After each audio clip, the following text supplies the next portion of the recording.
Todas as quartas-feiras, na Igreja Batista Renovada Sede, tem Quarta da Vitória, com o pastor Maurício Costa.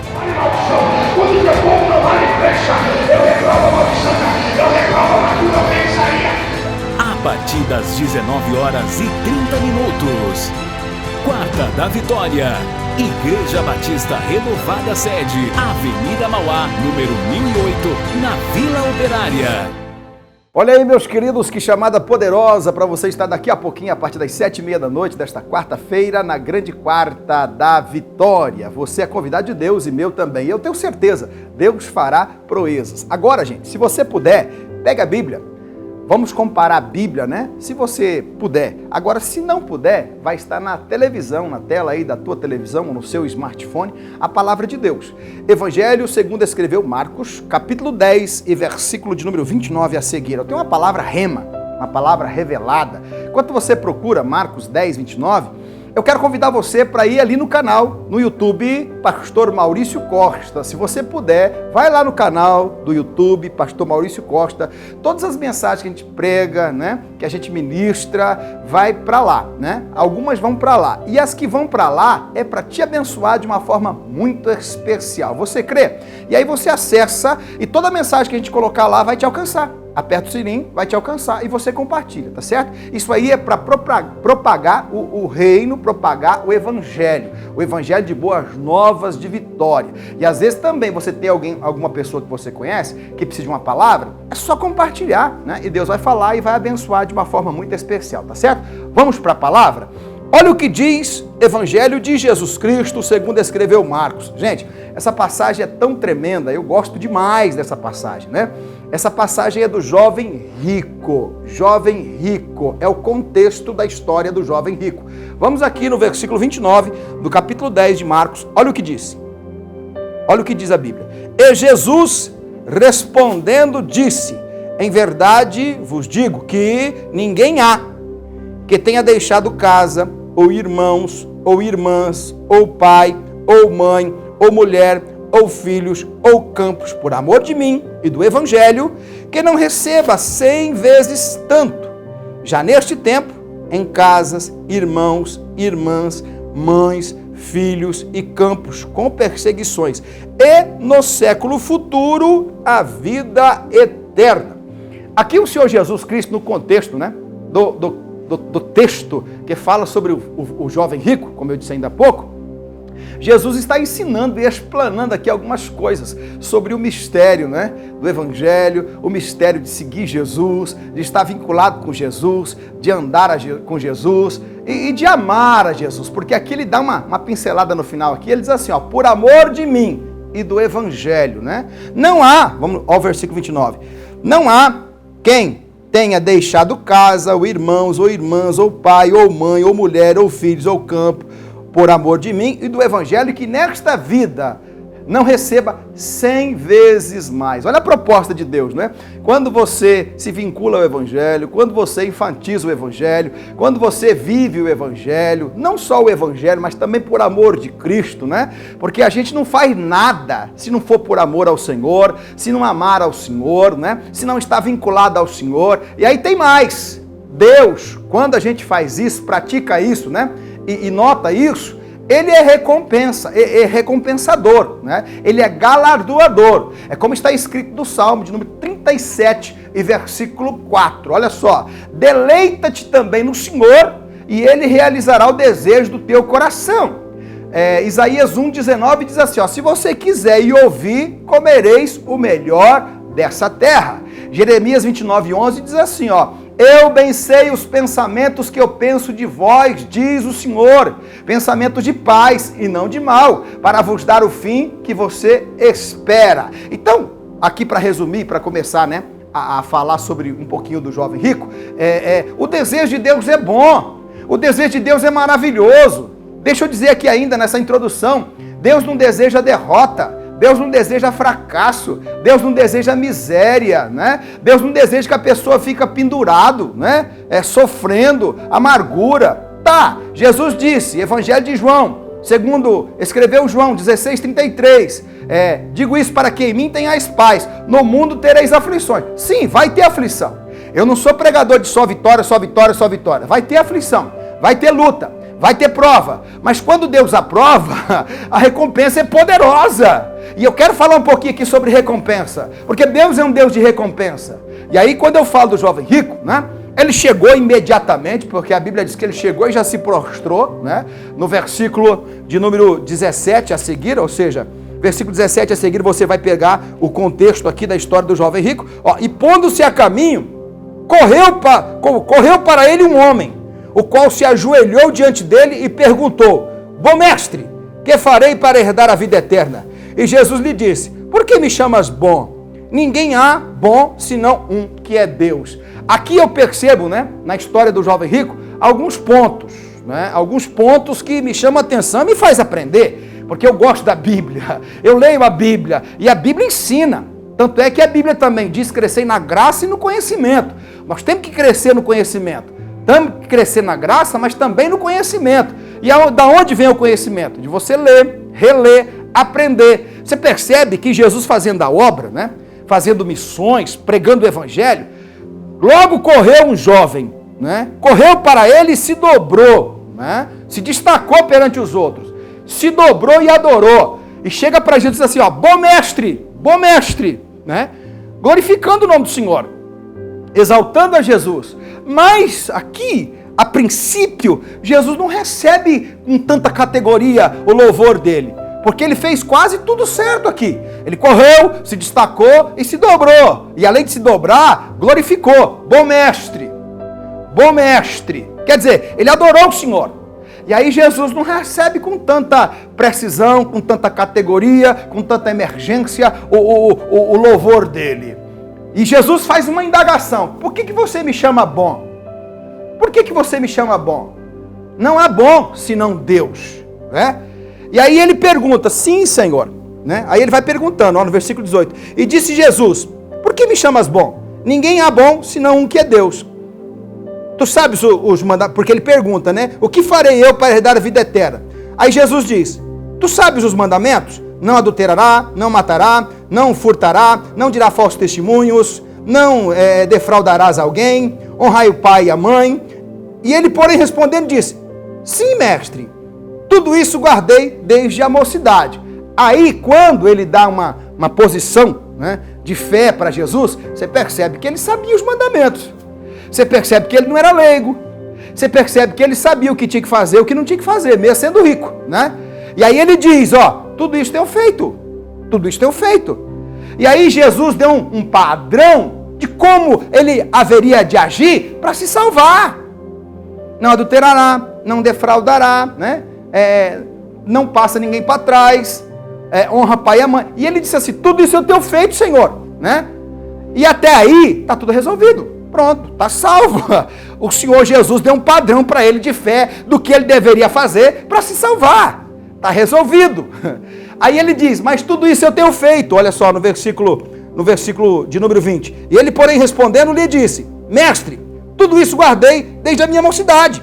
Aí Jesus olhando para ele, né, o amou e lhe disse, falta-te uma coisa, vai e vende tudo quanto tens e dá aos pobres, e terá um tesouro no céu, e vem e segue.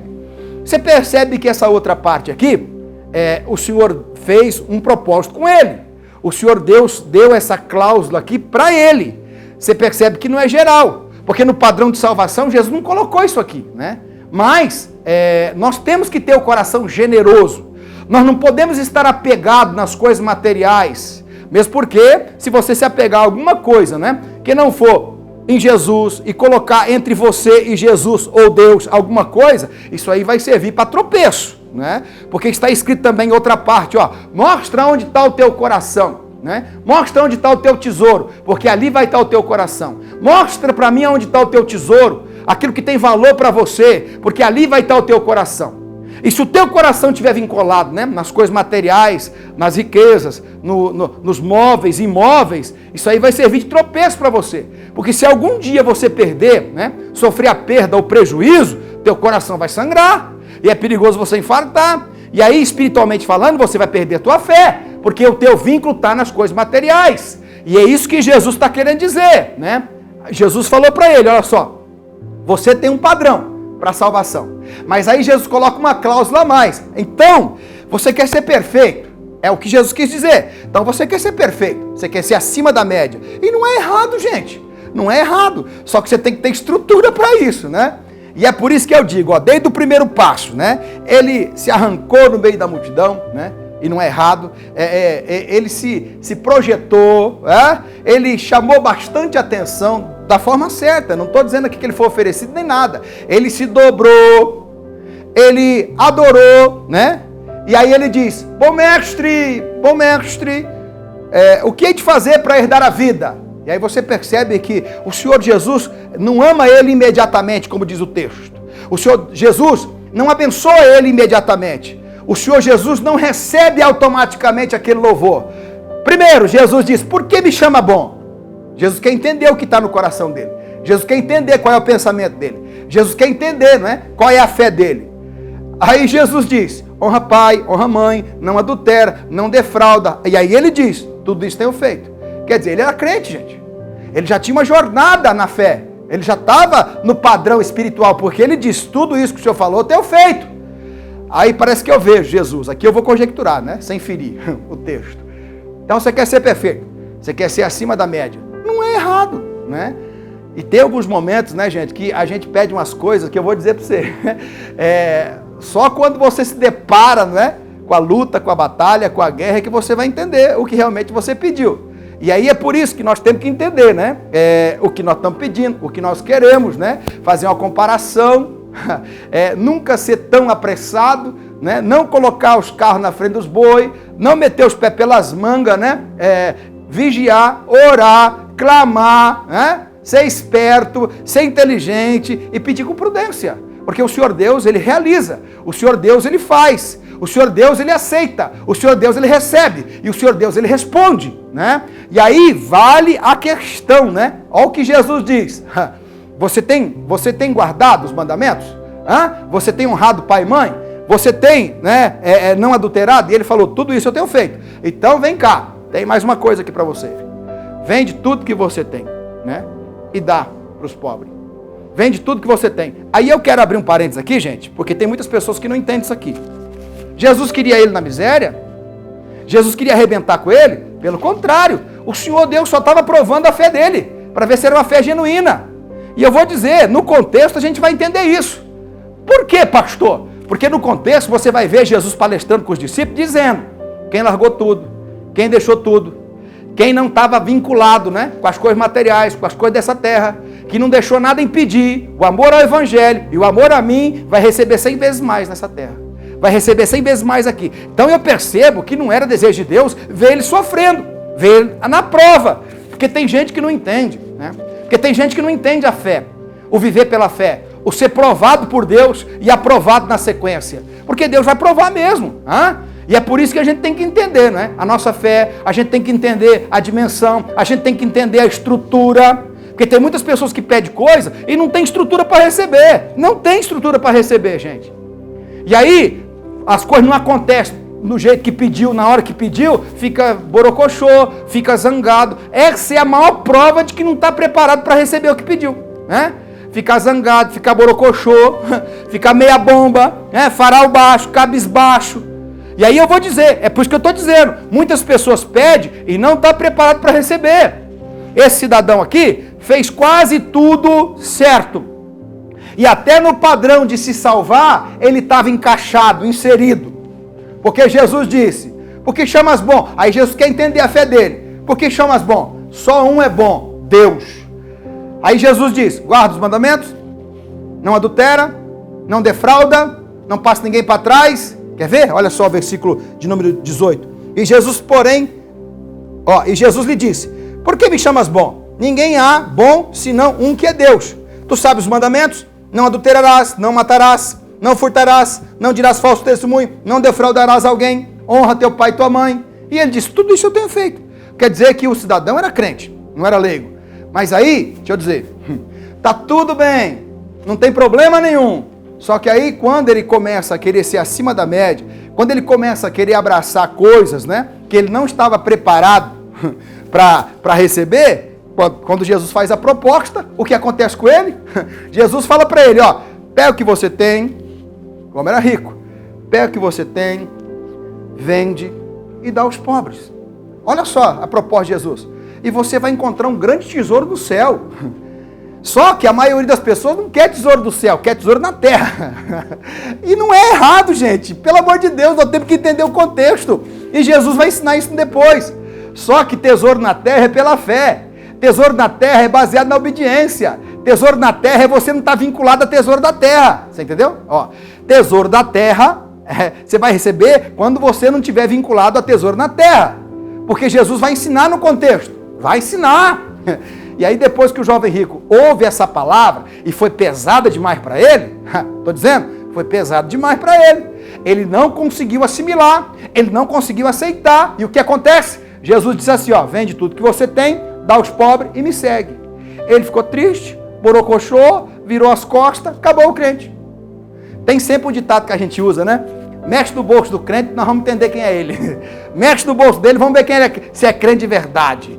E é um exemplo claro, né? É uma comparação clara de fé. Geralmente o Senhor Deus vai pedir mesmo, vai pedir o dízimo, vai pedir a oferta, né? E tem gente que fala que Deus não pede. Sabe de nada, inocente. Isso aí é justamente para entender a fé do crente. E tudo começa. Às vezes o cara não prega, não canta, né? Às vezes o obreiro não prega, não canta. Às vezes ele nem cuida da porta, né? Mas aí, vamos saber se ele é dizimista, vamos saber se ele é ofertante, vamos saber se o coração dele está preso nas coisas materiais ou não. É simples. E tem muitas pessoas que são reprovadas nesse quesito. Aqui é um exemplo, claro, né? Aqui é o que Jesus pediu para o jovem rico. E Jesus sabia onde estava o detalhe, né? E Jesus sabe o que pedir. Jesus sabe o porém na vida de cada um. E aí Jesus fala, ó, vende e segue. Se ele fosse crente mesmo do jeito que ele estava mostrando, né? Se ele não fosse, com todo respeito, um cavalinho paraguai que só tem arrancada, se ele não fosse fogo de palha, ele tinha permanecido, aguentado, suportado. Mas aí quando Jesus faz a proposta, o que acontece? Azedou. Descaiu o semblante. Tristeceu. Virou as costas e foi embora. Aí Jesus começa a falar com os discípulos. Olha que interessante. Como é difícil quem tem riqueza entrar no reino do céu. Olha o que Jesus está dizendo. Quer dizer, tudo aquilo que ele falou, não adultero, né? Não faço errado, eu honro, eu não defraudo. Tudo aquilo que ele disse agora está correndo perigo.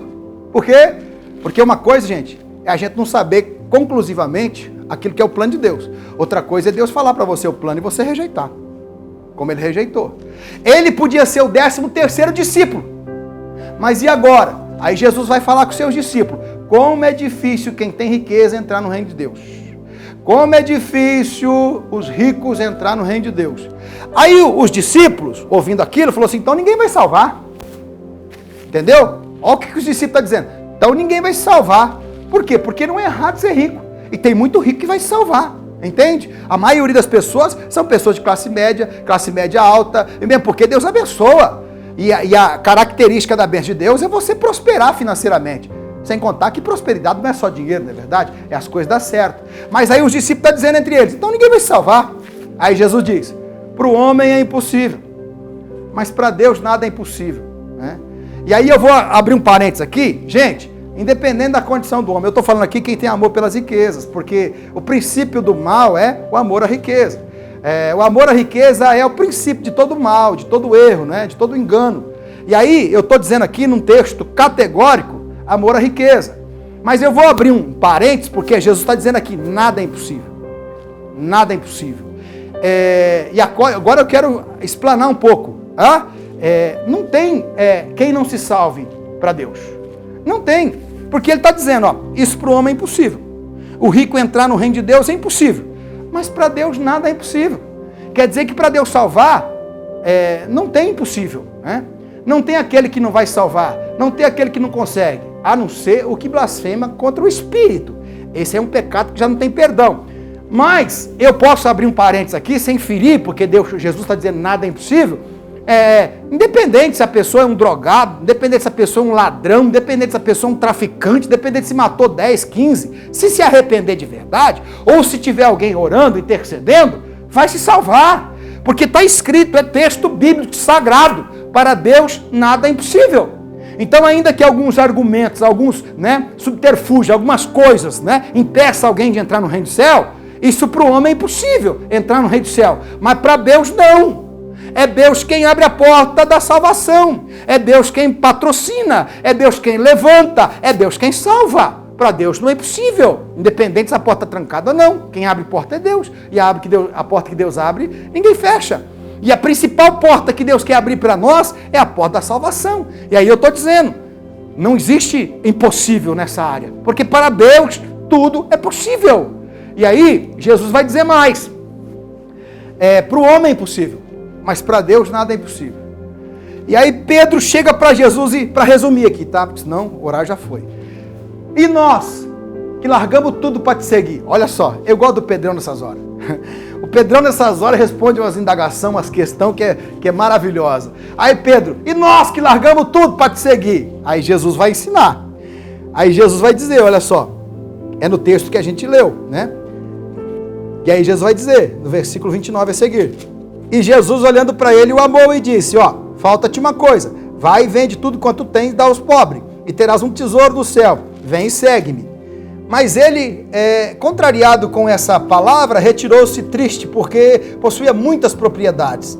Então Jesus, olhando ao redor, disse aos seus discípulos, quão dificilmente entrarão no reino dos céus os que têm riquezas? E os discípulos se admiraram destas palavras. Mas Jesus, tornando a falar, disse, filhos, quão difícil é para os que confiam na riqueza entrar no reino de Deus. E mais, é mais fácil passar um camelo pelo fundo de uma agulha do que entrar um rico no reino de Deus. E eles se admiraram ainda mais, dizendo entre si, quem poderá se salvar? E Jesus, porém, olhando para eles, disse, para os homens é impossível, mas não para Deus, porque para Deus todas as coisas são possíveis. E Pedro começou a dizer, eis que nós deixamos tudo e te seguimos. E Jesus respondendo disse, em verdade vos digo, que ninguém há que tenha deixado casa, ou irmãos, ou irmãs, ou pai, ou mãe, ou mulher, ou filhos, ou campos, por amor de mim e do evangelho, que não receba 100 vezes tantos. Já nesse tempo, em casas, irmãos, irmãs, mães, filhos, campos, com perseguições, e no século futuro, a vida eterna. Você entendeu? Então, olha só, o desejo de Deus é bom, é maravilhoso. E aí, quem, pela fé se desprende, quem pela fé obedece, quem pela fé sacrifica, vai receber nessa vida aqui, 100 vezes mais. Está disposto? Está disposto? Então é a proposta de Deus para a nossa vida, 100 vezes mais. É por isso que não devemos estar preso a nada e a ninguém, Temos que sacrificar por amor do evangelho e por amor de Cristo. Você acredita nisso? Então olha só, pega o teu copo com água agora e oremos. Deus, eu te dou graça pelo privilégio de pregar, de ministrar, na unção, direção, inspiração. Por isso eu te peço, abençoe este copo com água, abençoe este telespectador, dá o livramento necessário. É o que eu te peço em nome de Jesus. Pai, e abençoa ele, que ele possa receber nessa vida 100 vezes mais e no porvir, vida eterna. É o meu desejo e a minha oração. Abençoa o telespectador em nome de Jesus. Gente, fique com essa palavra para a glória de Deus.